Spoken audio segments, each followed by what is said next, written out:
Hello, everyone. Welcome to the Life After Hurt podcast with yours truly, Nicole and Sweeney. Thank you so much for tuning in today. I am so excited about today's podcast episode number 8, entitled Papa Black's Injury. Now, before we get started, I wanted to give a quick shout out to my 5th niece number 5, for teaching me a new color. Now, don't ask me what that color is because I cannot remember, but it's pink and purple, and it's her favorite color. So shout out to my niece number 5. All right, guys, so here we go. Today's episode, like I mentioned, is entitled Papa Black Injury. And guess what? I have Papa Black with us. So Papa Black himself will be joining us for today's podcast. Join me in welcoming Papa Black. Come on, Papa Black.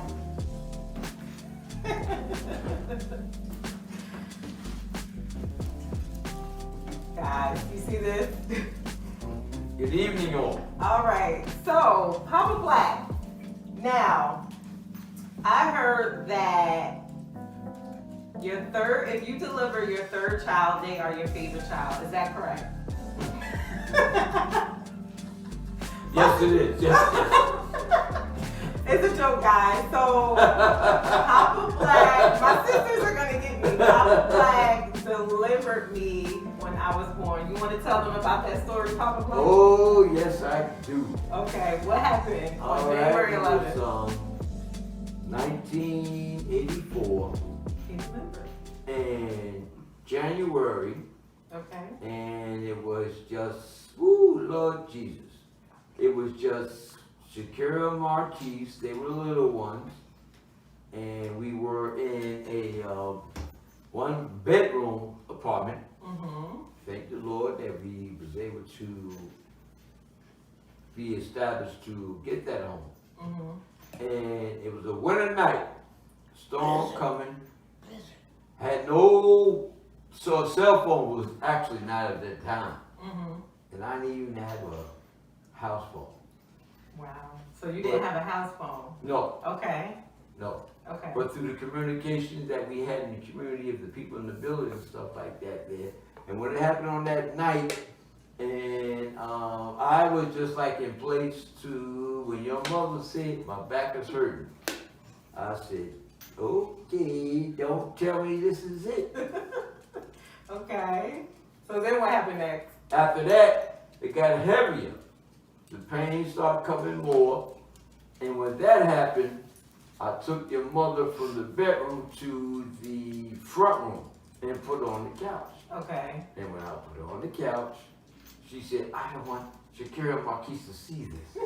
I said, see what? See what? I'm like, I don't want to see it either. Okay. And then as it went, and sure enough, she said, oh, she's coming. I said, Jesus, Lord, give me the strength. For those few seconds, thank God I put them in the room and they were asleep. Okay. But when it started happening, I called on Jehovah God and Jesus. Okay. And some All skills. three? Okay. And some skills from Channel 13 that, thank you, Mom, for putting the TV in my room. Okay. A little black and white TV. And at that time, back in my time, that's all we had. Mm-hmm. Channel 13 give you all your information. Okay. National Geographic. Channel 47 was for boxing. Remember that, Wolf? And also for all the knowledge you need. Okay. And I had a little small radio, so WBLS. Guys, Frankie Crocker. I didn't pay him to do this, so okay. No, she didn't do that. She did that. Yeah. Okay, so then. So I get back to learning about what it is, how a baby is born, and how to deliver. Okay. So Lord Jesus Christ, I went back to Channel 13 in my mind Okay. and whatnot, and all of a sudden happened, wacko! There you were. She said, I can't. I said, oh boy. I said, you got to. Keep pushing. I'm going, ah! And with that, as the time went, I just thought what needed to be done. Okay. Moving quick, make sure sure your mother was fine. Boo, you popped out. And Wow. when you popped out, Uh-huh. next thing I know, I said, oh, she ain't breathing. I had to flip her over. It didn't work. Oh, wow. So I, scratch the bottom. You know how, Right, you know how it right. goes. I'm not a doctor. I'm just John Sweeney Jr., the philosopher, learning still. And you were 26 years old, I think you were. Because when I did the math between my age and your age, you were 26 years old Well, thank you for the math. Okay, so then you flipped me over, and then Flip what me happened? over, hit the bottom, and they would say, ah! That didn't happen. So I had to flip you back, and I said, oh, you got to clear a throat. So, how it was, I had no, took the finger out, clear your throat, back, took you over again. You said, ah! I told your mother, she's yours. I ran out the door banging on neighbors' doors and everything. Running downstairs, I couldn't get out because the snowstorm, the snowstorm was so bad where it was, it had to be at least 4 to 5 inches to the door. I ran back upstairs, I hit on my neighbor's door, all the ones I thought that were, Wow. people, but they thought, oh, there's an argument, there's a fight going on, something's going on. I said, Jesus, my wife just gave birth, and I need, I ran back downstairs, God gave me the strength, I checked on your mother, and you were fine and she was fine. I ran down, God gave me the strength, I pushed that door open, maybe 3 feet, and I was knee deep in the snow. Wow. Now, again, like I said, Public phones. public phone, ran down the street. Who the first one I called? Nana! Okay. I think I had 10 cents or whatever. Thank God for that because I didn't know what I had on. I think actually I had shorts on. Oh, wow. But I had change in my pocket. Wow. And when I did that, Nana was the radar. She called she called Family Alert System, in which that was your grandfather, the janitor, eating the Sheffields. Oh, wow. Okay. It was like alarms all day long. Wow. All day long. So I went to hustle myself back up and whatnot. And Dwayne and Travis tried to get there, but Travis made it. Dwayne was like, no, I can't, no, I'm going back. Travis made it all the way up there. Okay. Gingerly. And by the time he got there, I was still in my short pants. Ambulance came and whatnot. And we took your mom to the hospital in Orange because at that time Ralph Stefanelli was still alive. And with that, it was like, okay, all right, I'm gonna be fine. She's fine. The baby's fine. Get to the hospital. I'm in my shorts in the deep snow. Right. So what they did, they took you, put you in the incubator, Okay. right? Took your mother, and I said, I need a wheelchair. I need a wheelchair. Wow. So I'm there in my shorts, I'm like, I said, listen, where is the closest store? Oh, okay. But nothing was open at that time. It was late at night. Oh, it was in the evening. Okay. And it was a blizzard. It was a blizzard. A blizzard. So I had to make my way back to the house, make sure you and your mother was okay. Okay. I went to look at you, you was okay, and whatnot. I told your mother, okay, I'll be back in the morning, and whatnot. So here I am in January the 11th, with a deep snowstorm. I got on slippers and shorts. Wow. They were checking, I remember that. And I had to walk all the way back from Orange to 470 Park Avenue. Oh my God. And when I got there, Travis was there with Dwayne, with Dwayne. Shikeara and Marquise. And he's sitting there, he's like, yeah. I said, don't worry about mom's coming. Yeah. You all right? I said, yeah. No, I ain't all right. Where's the champagne? Oh God. The big champagne was the thing. Back there. Okay, so you delivered me, they came, and did the ambulance take me to the hospital? Did they come? Like, is that what happened, Dada? Yeah, well, they did come. Okay. They matter of fact, Dr. Stefani was mad because they didn't take you to Columbus. Oh, to where he was at. Yeah. Oh, so okay. they wound up taking it on. I'm like, oh, Okay. man. Oh, I'm gonna hear from the doctor again. I'm here because I already had a thing where it was. Me and Mom was having so many of y'all. Yeah, 6 And kids are a lot of Stephanie kids. was, what you want me to do? They keep coming. What you want me to do? So, And so, okay, go ahead. No, go ahead. So now I'm gonna give it a concept of life, Okay. of how you raised and taught, being humble and being mindful of life. Now, actually, how I knew Mm-hmm. if I ever had any children, Okay. who the doctor would be to deliver them. Got it from there. Okay. Your brother, Dwayne Travis Kenji, was delivered from there. Okay. Good doctor, but I picked this stuff up. Okay. I was taught well. So I want to get into that, but a little later. But I wanted to open that because if Papa Black didn't deliver me, y'all, I wouldn't be here right now. So kudos to Papa Black for Yes. delivering me in that moment, and he's never done that before. So that was pretty cool. So tell me, who is Papa Black before he started having children and a wife? Well, let me tell you something. Oh, okay, here we go. I was raised by Mr. John Sweeney Sr. Okay, and Juanita Sweeney. okay, Mom. okay. She was the director and still is. Where were you, where did you grow up at? North New Jersey, South 15th Street. Okay. No, actually, it was Prince Street in North. And, here we go.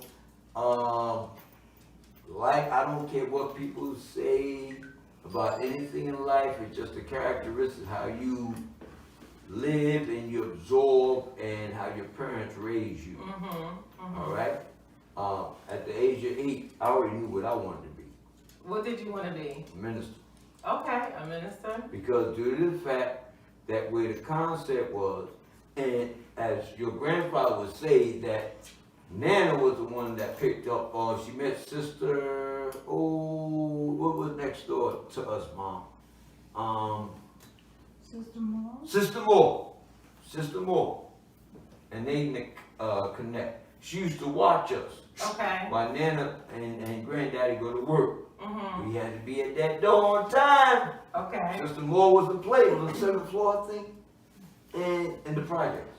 Okay. And Sister Moore in the place, we wasn't there, remember the macaroni and cheese, little, Okay. get those little, little, they wasn't, what's the word is? You got lunch. Yeah, well, and I love them, boy. But she Okay. didn't play. All right. You here? You up here? Where your sisters at? And that was baby Teresa and Sharon and Debbie and whatnot. And I was the oldest, so I didn't get them. But to cut a long story short, she did cover us at the time when, Nana and Granddaddy was at work. And when time came, that door, we went on in there in the house and so forth. And even into this day,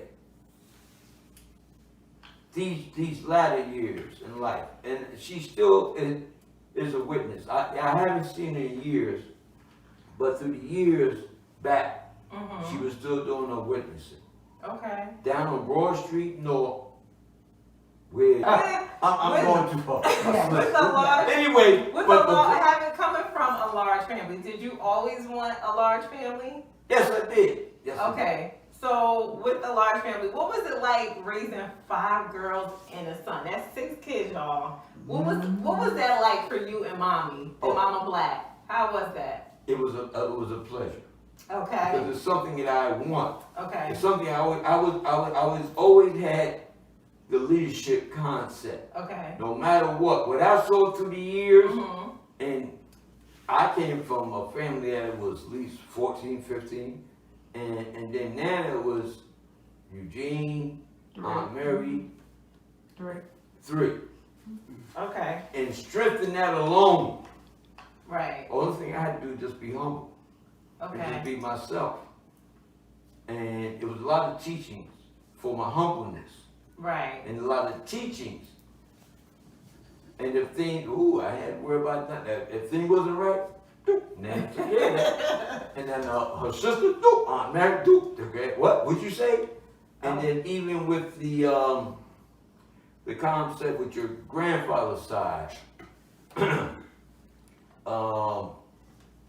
it was at least 10 of them, I think, something like that. But they all respected them. Mm-hmm. They had a walk. I'll leave that for another time. So what was the most important principle that you wanted to instill in your family growing up, like us? What was the most important principle that you felt you wanted to instill? Education. Okay. Standing strong. God, standing strong. Education. Sacrifice. Be humble. Mm-hmm. Respect to your grandparents. Mm-hmm. And the elders. Okay. Then those are good neighbors, are good people Right. that surround us in our lives. Yeah. And so forth for success. Right. Because there's much more to it in life that I know. Mm-hmm. I know Mm-hmm. for what it was. Right. And I myself, because my best friend's here. And nothing changed nothing. Right. And I think, I can definitely speak for my siblings and I. That's one of the things that we appreciated about you and Mommy and how you guys raised us to be respectful, to put our education first, to respect our elders, and to stick together as a family. And those principles are definitely priceless. And so we definitely appreciate that, and how you and Mommy raised us. Now, y'all don't be fooled. My father looks very nice. He looks like a calm person, right? But growing up, Papa Black was strict. Yeah, Can you attest to that? Papa Black was strict on I us. can attest to that. I am sure. Now, I can too. growing up, we didn't understand why Papa Black was so strict, but having 5 daughters, of course you're going to be strict. However, I had backup. Go ahead. yes, and Papa Black had backup. That's going to be, the bonus backup. interview. We're going to bring his best friend Wes in, but Papa Black was strict, y'all. Like Papa Black needs to know where we went all the time, where we were all the time, who we were with, what time we were coming home. If we didn't come home at a particular time, he was coming to look for us. So don't be fooled, y'all. But I say all that to say that, looking back on it, and Strength, chime in if you want to, I think it was very important for my father to raise us that way because it gave us that protection, that covering we needed as young ladies growing up, and what it meant to be a young lady and carry ourselves like a young lady. So it also gave us morals, it gave us compassion, and also gave us understanding on how to respect ourselves as women. Because, as women, you just can't, flaunt yourself and be of a certain status because you are representing your grandparents, your ancestors, your whole entire family line, your children. You are the role model. So yes. You have to be conscientious of how you are as a woman growing up. And definitely, Mama and Papa Black definitely instilled those principles into us. So we do appreciate that. Now, Daddy, do you have any funny memories of us growing up that you can share and tell our listeners? Any moments where we may have, I don't know, didn't listen, or Oh yeah. you wanna share a story? All right. Now don't talk about me. Talk about any of the other stuff. This is my show, so don't. I'm joking. Okay, all right. I already got it. I ain't gonna talk about you. I'm joking. Look, it's fair game for everybody, y'all. I'm going to put it. Let me see. Okay, let's see. I'll be humble. Okay. I remember. Check this out, boy. I remember when me and your mom, your Aunt Teresa, I think Big Derek, Uncle Paul, Okay. just came home. So we Nana, Mhm. the granddaddy and all that. That's when Big Derek and Teresa just met. So cut the long story short, so we had Frank go and watch y'all. So it was I plead all the fifth. y'all, and it was little Derek was still kind of small. I think he wasn't born yet, Okay. but it was Dante Jr., Marquise, and all y'all, and y'all tied Frank up. Wait a minute now. Dante wasn't there. Wait a minute. No, that's what I said. Dante wasn't born yet, and Junior neither. So Very Frank was good. sitting in the chair. So what they did, you remember that I do remember the story. one? Because he told me. Look, When I got back to the house, they had Frank tied in the chair. So I'm resting. They tied him up. Look, They started throwing water tissue at him or something. I don't know. Okay. I got back to the house. Frank was like, oh, they tied me up in there. listen, we plead the fifth on that. I don't know what Yo, happened. look, Uncle Frank loved that because it was funny and whatnot. I'm quite sure sometimes he You would. let him tie him up. No, yeah, you let him tie. You let your time up. He was like going, oh yeah, I see you. I see you. Wow. I see. I went to your dad. Get on. And it, what was George them there at that time? No, I don't even know no, what no. it was. I think it was They weren't Cornelia. even born yet. Yeah, no, it was Juanita. Cornelia Yo. was definitely there. We were Yeah, there. Yeah. Marquise. Yeah, Yeah. they got, y'all got Frank now. Now, hold on, I got no, but let me think. All right, one more story. We're going to transition to the real topic. Okay, go ahead. Okay, what's another funny story?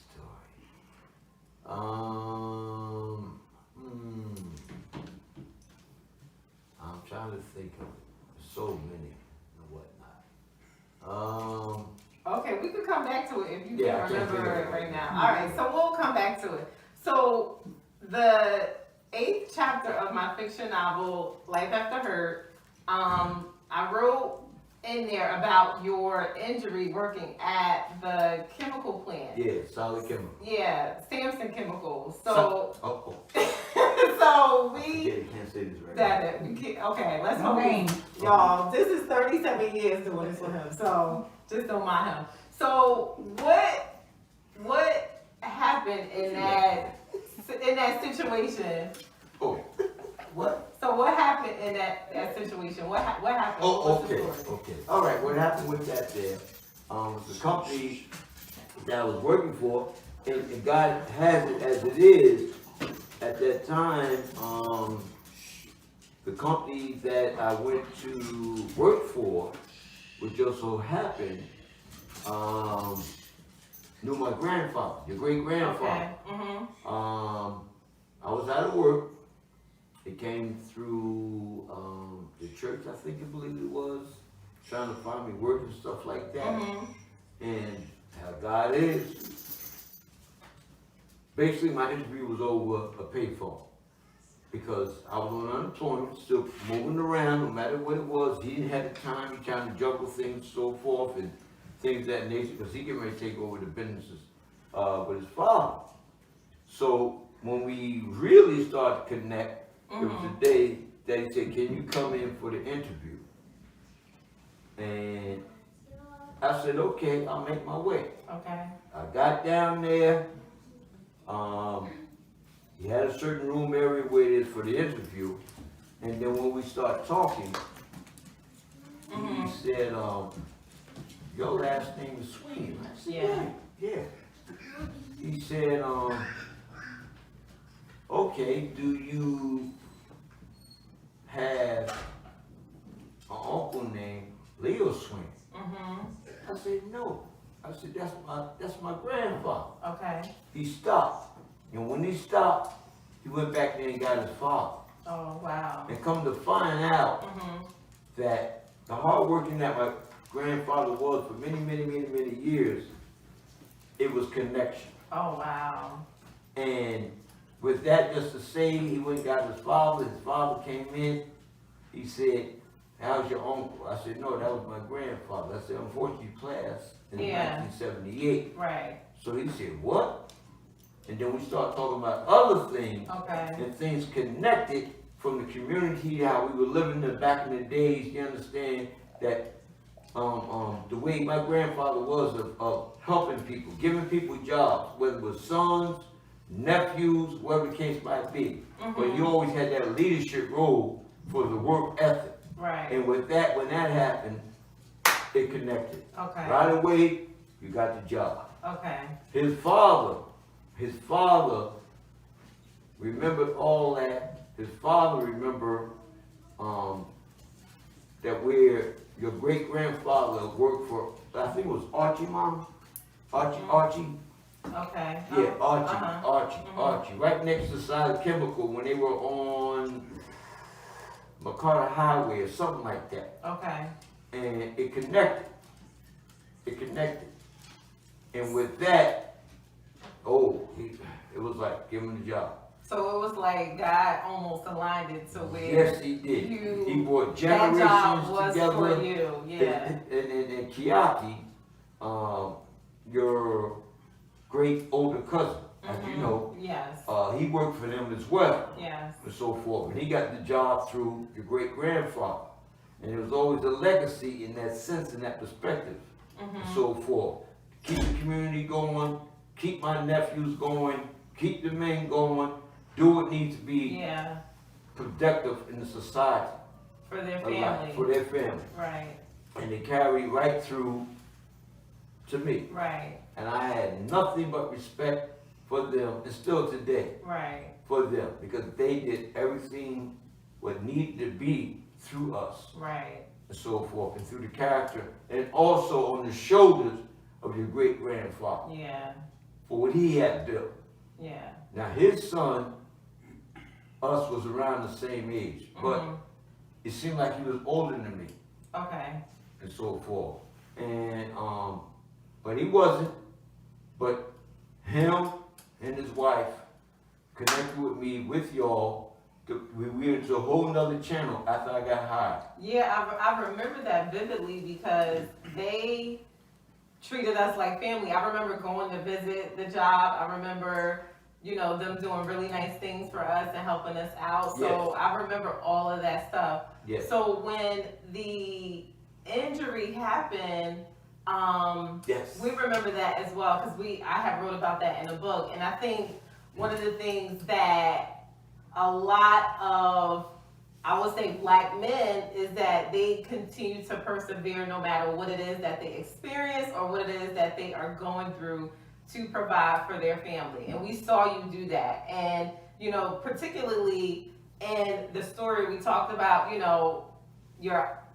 the injury to your eye and how you still went to work not really knowing what was going on with your That's right. eyes. And then you went to the doctor and thankfully your eyes are still bright and brown and shiny, right? That's so That's correct. so you were able to recover from that. And I think a lot of Black men, they just persevere through whatever it is that they go through. So what was it like, having to push through that experience, having a wife and a family? Well, what it was like and so forth is just instilled being the man that I wanted to be, and just to be able to stand and to show, and with God's grace and everything, even going to Orange Memorial, because I was laying home. Yeah. I went from work and made my way home. Had no car, and I was on the subway and the bus. And I made my way home.